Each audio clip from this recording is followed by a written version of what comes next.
Namamayagpag hindi lamang sa local kundi maging sa international scene ng ating P-pop boy band, the SB19, ang ating panagot sa K-pop idols. Maraming gustong sumunod sa yapak nila, tulad na lamang ng The Buddies Next Gen.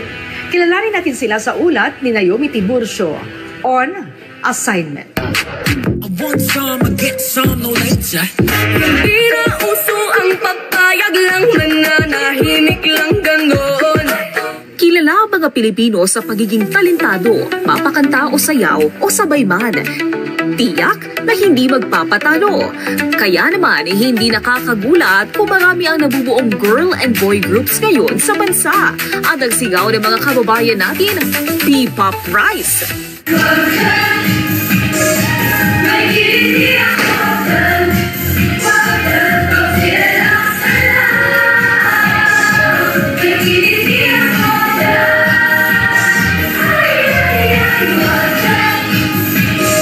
Isa nga sa mga nagpapakilala ngayon na all-female group, ang The Buddies Next Gen na na-launch lang nitong March 2025 sa ilalim ng Water Plus Productions. Binubuo sila ng 9 na miyembrong edad 18 hanggang 21. Hi, I'm Buddy Selena. Hello, I'm Buddy Wendy. Hi, I'm Buddy Jade. Hi, I'm Buddy Dara. I'm Buddy Amara. Hi, I'm Buddy Dior. Hi, I'm Buddy Kesha. Hi, I'm Buddy Iris. Hi, I'm Buddy Tia. We are the Buddies Next Gen.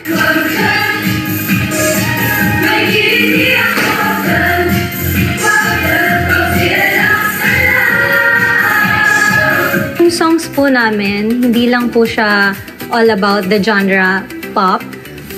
We are also ready to try yung mga songs po na makakasabay po yung other generations, like yung mga Broadway dances, pwede rin po mga cha-cha, maybe yung mga for Filipino na yung mga pambansang sayaw po natin. We are ready to try different genres. Una nilang inilabas ang ni-revive nilang version ng kantang Kiriti ng dati ng sumikat na The Buddies.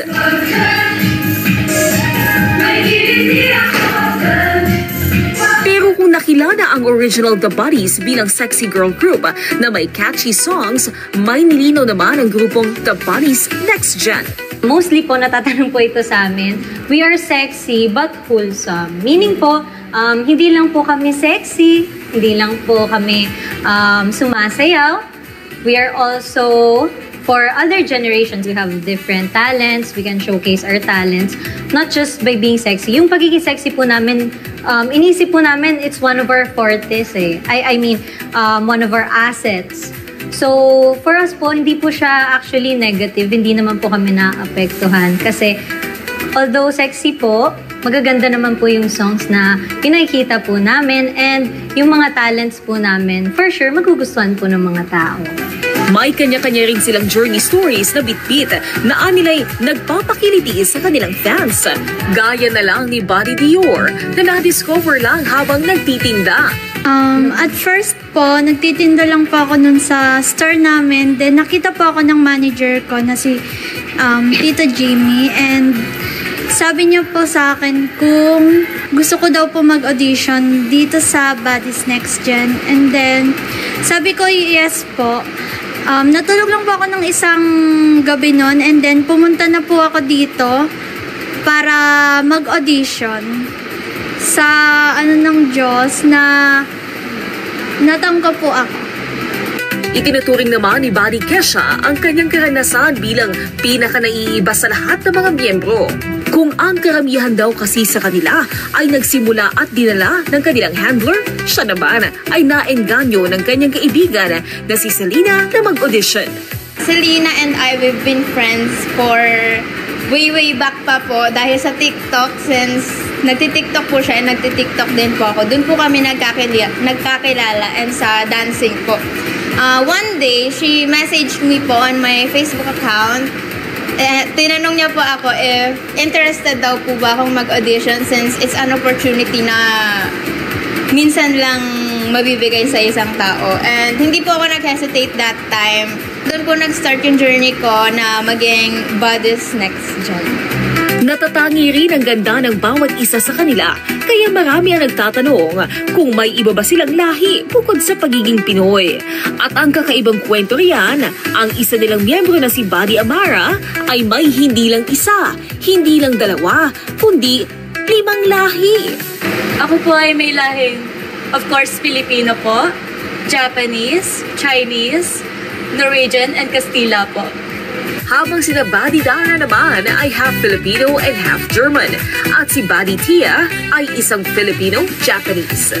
Kung ikukumpara din sa iba ng mga kilalang grupo, ibinahagi ng The Buddies na wala pa silang kinikilalang position sa ngayon, gaya ng leader, lead vocalist at lead dancer.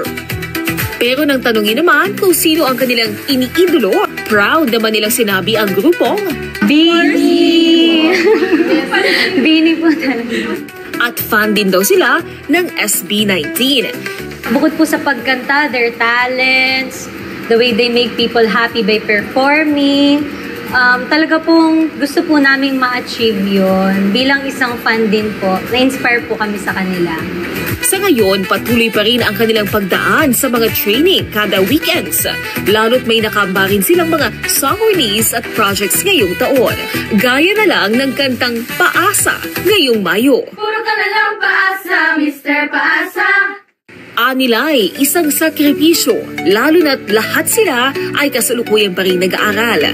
Ang sacrifice po na nagawa namin is, namin dalawa is, hindi po kami nakaakyat ng stage. Pero okay lang po yun na we gave letters naman po to our teachers and pumayag naman po sila dahil naiintindihan naman po nila yung situation namin. And after po nung mangyari na yun, ang plans na lang po namin is mag-online po or modular para hindi po maging hectic yung schedule namin. As of ngayon po, yun po yung parang problem ko po since sobrang hectic talaga. And ito po kasi yung dream ko nandito na.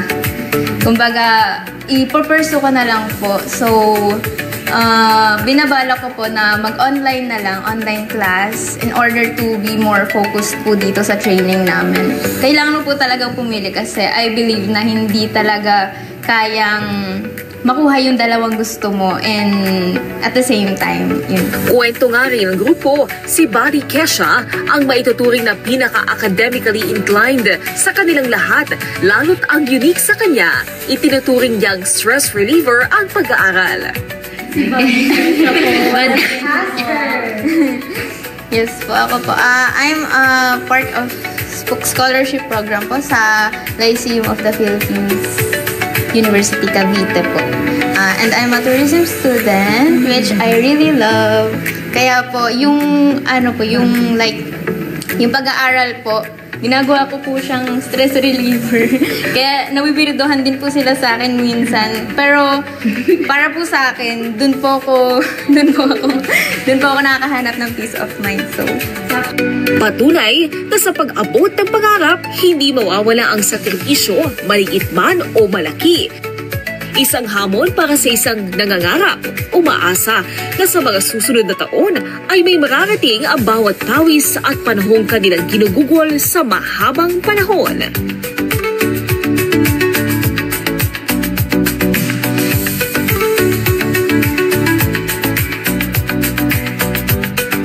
At bagaman kabi-kabila rin ang mga pag-usbong ng mga pop groups sa ngayon, nananatili pa rin positibo ang grupo.